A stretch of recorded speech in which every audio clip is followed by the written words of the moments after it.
오래된 농담을 하나 들려드릴게요. 이거 진짜 옛날 농담이긴 한데, 어떤 사람이 길거리 입간판을 봤어요. 그랬더니 거기에 뭐라고 써있냐면, 쉽게 돈 버는 법 100달러에 알려드립니다. 선착순 100명, 벌써 98명이 다녀갔습니다. 이렇게 써있는 거예요. 아니, 쉽게 돈을 버는데 벌써 98명이라고? 하면서 이 사람이 쏠깃해가지고 100달러를 내고서, 자, 내가 100달러 했으니까 나한테 알려주세요. 그랬더니 바로 이렇게 하면 됩니다 라고 하더니 그 입간판에 98명을 지우고 99명이라고 써놓는 거죠.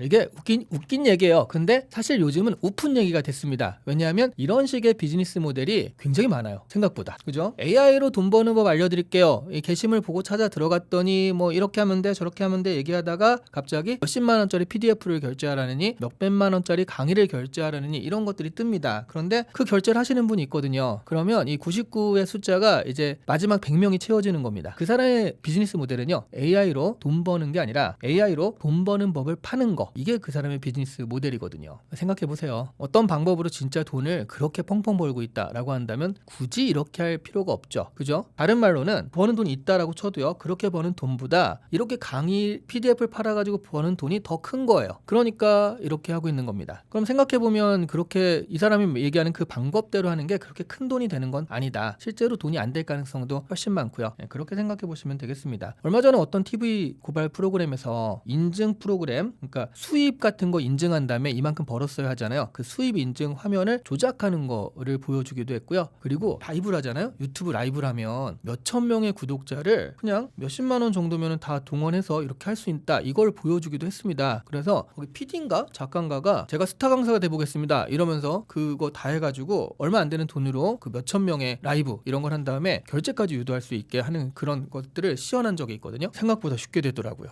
그래서 저거 괜찮은데 해야 되나 라는 생각을 잠깐 했지만, 그러면 안 되겠죠. 그래서요, 여러분 AI 딸칵 이런 거 좀 믿지 않는 게 좋을 것 같고요. 그리고 비법 판매 영상 그런 거 있죠. 그 비법은 여러분 블로그라든가 아니면 AI한테 물어보시면 그 정도 비법은 보통 나오는 것들이에요. 그래서 큰 돈을 주고 구입할 필요가 없습니다. 제가 이렇게 얘기하는 건 2,000원짜리 복권 정도면 그 재미로 한번 사볼 수 있어 라고 하는데, 지금 200만 원짜리 복권을 사야 되는 거거든요. 이건 너무 비싼 거죠. 그래서 이거는 좀 주의하시라라고 좀 강하게 말씀을 드렸어요.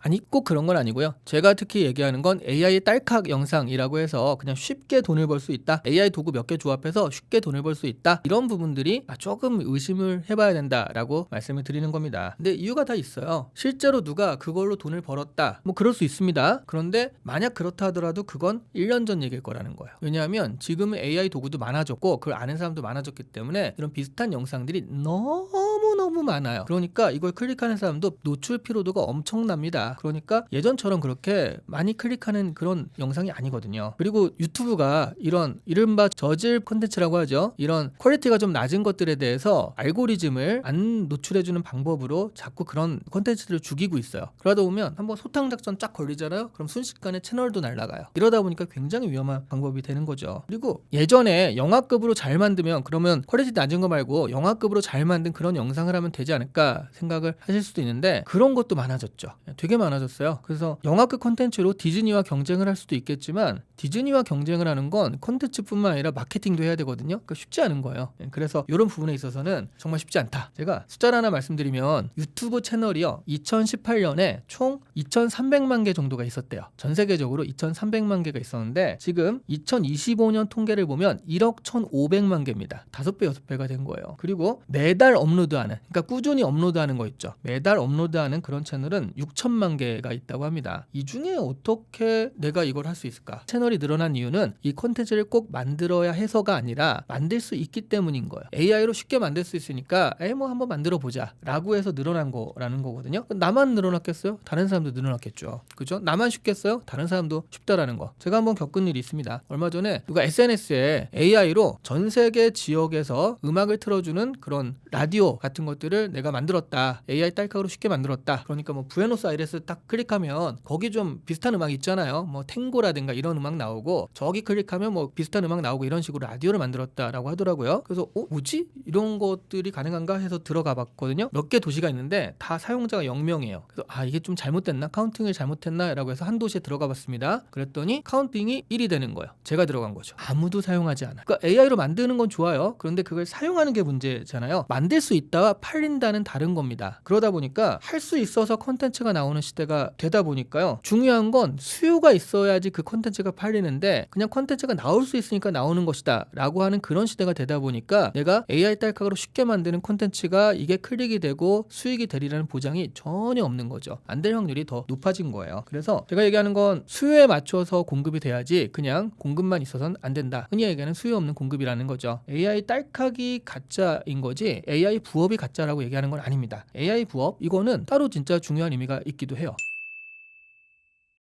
AI를요, AI 자체로 돈을 번다라는 개념보다는 나의 사업 감각, 이것들을 증폭시켜주는 기계다, AI는. 이렇게 생각하시면 이런 분들이 돈을 벌게 돼요. 그러니까 내가 AI 자체가 나를 갑자기 돈을 벌게 하는 건 아닌데 내가 사업가로서 어떤 사업을 했을 때 AI를 쓰면은 그 사업이 훨씬 더 크게 될 수 있다. 이렇게 보시면 될 것 같습니다. 사업이 먼저 AI가 나죠. 자, 이게 무슨 얘기냐면 예를 들어 볼게요. 반려동물 카페를 오래 운영하신 분이 있습니다. 그래서 반려동물 카페에 대해서 좀 많이 알아요. 그래서 AI로 쉽게 뭐 메뉴 설명, 블로그에 어떤 거 올릴지, 그 광고 문구는 뭐로 할지, 고객 응대 멘트를 어떻게 할지, 이벤트 기획을 어떻게 할지 이런 것들을 AI로 쉽게 뽑아내는 거예요. 근데 이 사람은 경험이 있으니까 요거는 좋고 요거는 나쁘고 요거는 좀 수정하고 그런 것들을 잘 알겠죠. 그래서 잘 활용하시는 겁니다. 그러다 보니까 스피드가 되게 빨라지니까 효과적으로 이 반려동물 카페를 운영할 수가 있어요. 반면에 어떤 사람은요, 나 반려동물 카페를 하려고 하는데 좋은 아이디어 좀 내줘. 그러면은 반려동물 카페에 대해서 기획을 해줄 거예요. 그거대로 하잖아요. 망해요. 왜냐하면 수많은 사람이 그와 똑같은 사업 계획서를 가지고 똑같이 할 거니까. AI는 되게 평범한 것만 나온다라는 거죠. 자, 그렇다면 AI는 경험 있는 사람의 속도를 높이고요. 관찰력과 그리고 분석력 있는 사람의 감각을 증폭시켜주는 장치다라고 말할 수가 있고요. 그 실행력을 가지고 사업에 적용했을 때 그래서 AI 부업으로서 빵 터뜨릴 수 있는 가능성을 주는 것이다 라고 생각을 하셔야 된다라는 거죠. 네, 그래서 중요한 건 여러분이 AI로 부업을 하시려면 부업의 사업 감각을 가지셔야 된다. 일단 고객의 문제가 뭔지 판단을 하고 그 고객을 확보할 수 있어야 되고 고객한테 유통할 유통 경로라든가 그리고 그들한테 신뢰감을 주기 이런 것들이 사업의 기본인데 이런 것들이 있고 거기서 AI를 끌어다가 어떻게 이런 것들을 증폭시킬 것인가를 생각하셔야지 AI가 있으니까 뭘 해볼까? 이렇게 생각하시면 안 되는 거예요.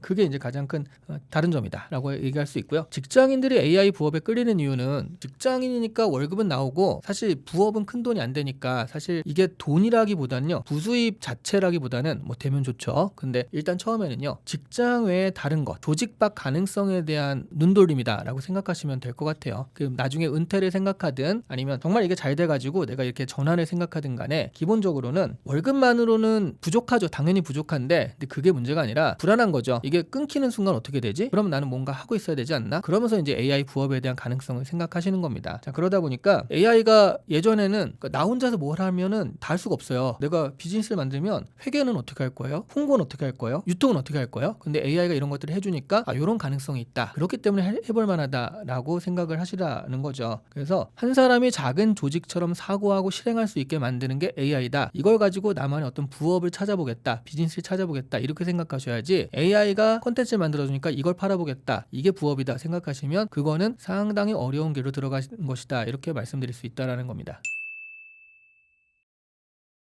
많은 분이 돈 벌려면 일단 AI 툴부터 익히자, 배워보자 라고 하시는데 그게 순서가 틀린 겁니다. 그러니까 사업 구조를 먼저 짜야 돼요. 그리고 나서 여기에 어떻게 AI를 붙일 것인가 이렇게 생각을 하시는 게 맞다라는 거죠. 할 수 있으니까 일단 해보자의 함정에 빠지시면 안 된다라는 거. 그러니까 내가 돈이 있으니까 동네 카페를 차려보자. 이거나 비슷한 거예요. 여기가 카페가 될 만하고 카페 경험도 있고 그러니까 돈을 모아서 해보자. 돈을 끌어다가 해보자. 이게 맞다라는 거죠. 그러려면 일단 이건 뭐 사업에 대한 얘기인데 처음에 여러분이 문제에 대한 인식이 있어야 돼요. 그러니까 사업에 대한 이야기 했을 때 문제, 어떤 고객이 그 문제에 돈을 낼 것인가 라고 해서 고객, 그리고 어떤 상품을 만들 것인가, 그 상품을 어떻게 유통시킬 것인가, 그리고 그런 것에 어떻게 신뢰를 줄 것인가, 이 5가지가 있어야 됩니다. 이런 것들이 갖춰진다 라고 한다면 거기에 AI를 도입해서 이 각자들을 어떻게 가속시키고 증폭시킬 것인가, 이렇게 개념을 가지고 가셔야 된다라는 거죠. 당연히 이 5가지를 판단할 때 이 전략을 짜고 시뮬레이션 해보고 혼자서는 하기 힘든 새로운 관점을 같이 한번 생각해보고 이런 것들에 공동지능이 들어간다. 사업 계획이나 이런 부분들을 같이 공동지능으로 하는 겁니다. 정리하자면 AI 부업이 실패하는 건 AI를 못 써서가 아니라 실제로 방금 얘기했던 문제, 고객, 상품, 유통, 신뢰 이 5가지 중에 뭔가 빠져 있어서요. 그러니까 비즈니스 구조가 안 갖춰져 있기 때문이다 라고 하는 겁니다. 일단 이 5칸부터 채워보시고요. 그리고 공동지능을 통해서 이 각각을 채우는 작업, 그렇게 하시면 AI 부업은 이런 식으로 한번 시작해보겠다라는 어떤 기획들이 나올 수 있습니다.